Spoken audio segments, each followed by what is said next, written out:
ஜெயலலிதாவுடைய most trusted political person, not once but twice. ஆச்சா, அந்த ஒரு ஃபேஸ் கார்டு தான் அவருக்கு எப்பயுமே. And then the person has been in shadows always.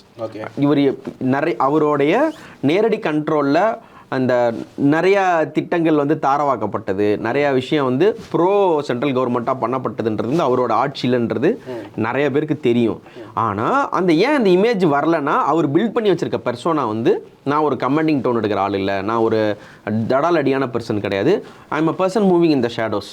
நான் வந்து ஒரு நம்பர் 2ஆவோ நம்பர் 3ஆவோ என்னுடைய தலைவருக்கு பின்னே நிற்கக்கூடிய ஒரு ஸ்ட்ராங்கான ஒரு திருதராஷ்டர் ரோலை வந்து அவர் ப்ளே பண்ணிக்கிட்டு இருந்தாப்புல. ஆச்சா, இந்த இடத்துல இருந்து தான் நீங்கள் இவரை பார்க்கணும். இவருக்கு வந்து இப்போ என்ன பண்ணிட்டு இருந்தாருன்னா, கிட்டத்தட்ட ஒரு சக்கம்டு டு எடப்பாடிஸ் மைட் அந்த டோன் தான் அவர் எடுத்தார். ப்ளீஸ், இதற்கும் முன்னாடி என்ன பண்ணாங்கன்னா, காலில் கூட விழுந்து கெஞ்சிரும், எங்களையும் சேர்த்துக்கோங்கன்னு மேடை போட்டு சொன்னாங்க. அதற்கப்புறம் மோடிக்கு வந்து லெட்டர் எழுதுறாங்க, எங்களை வந்து பார்க்க. மோடியை வந்து கிளியராக என்ன பண்ணிட்டாப்ல, டினை பண்ணிட்டாப்ல, பார்க்கல.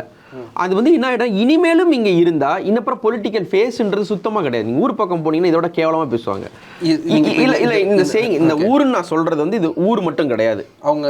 அவர் சார்ந்திருக்கக்கூடிய கம்யூனிட்டி ஆகட்டும், அவர் பின்னாடி இருக்கக்கூடிய ஒரு certain percentage of ADMK cadres ஆகட்டும், அவங்களுக்கு இது வந்து ஒரு அஃபென்ஸ் ஆயிரும். நீங்கள்